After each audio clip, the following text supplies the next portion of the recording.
Kolam Darah, karya Abdullah Harahap.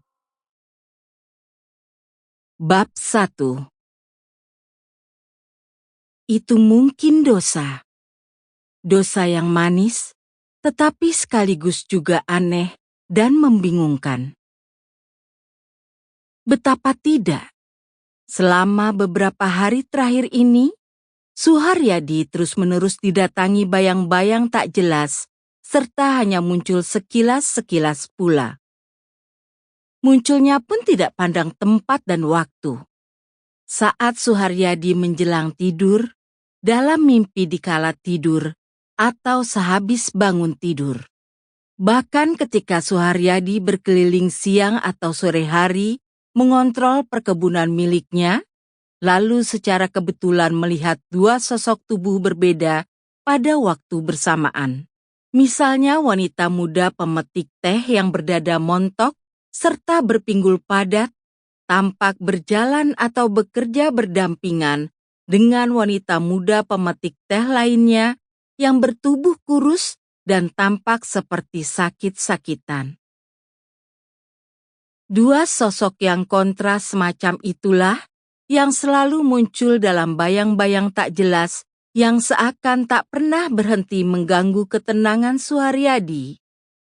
Dua sosok yang seakan telah ia setubuhi pada waktu yang hampir bersamaan.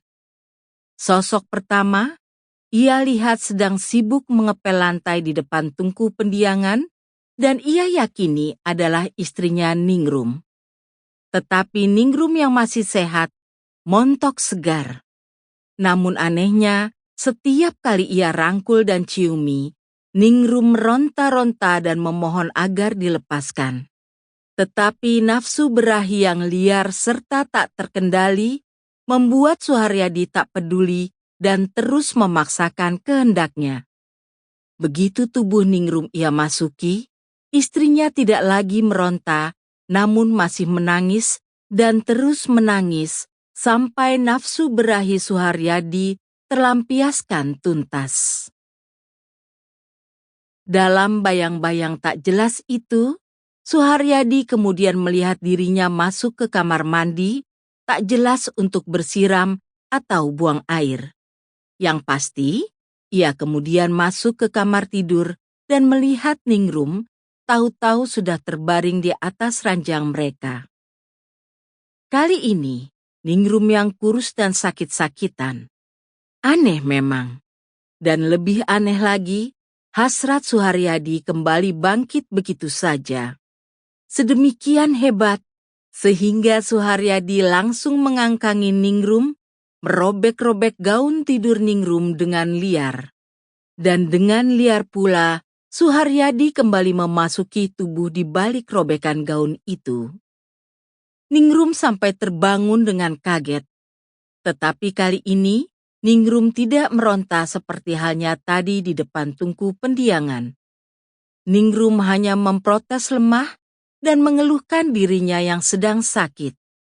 Tetapi Suharyadi sudah telanjur masuk dan terus masuk semakin dalam, semakin liar.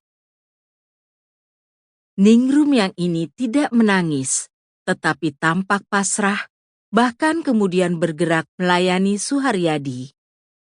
Bahkan lebih liar dari Suharyadi sendiri, seolah telah melupakan rasa sakit yang mendera tubuhnya. Sampai akhirnya mereka berdua terkulai kelelahan dan hanya sampai di situ. Tak ada bayang-bayang lain setelah itu. Juga tidak sebelumnya, ketika ia tahu-tahu melihat istrinya yang sehat dan montok segar di depan tungku pendiangan. Termasuk, mengapa Ningrum sampai harus merepotkan diri mengerjakan tugas seorang pelayan, mengepel lantai. Lalu, mengapa Ningrum muncul dalam dua sosok yang berbeda? Apa yang muncul dalam bayang-bayang tak jelas itu selalu saja hal yang sama. Berahi yang liar tak terkendali, orgasme yang menakjubkan, kamar mandi, lalu kamar tidur, dan diakhiri orgasme sekali. Sample complete. Ready to continue?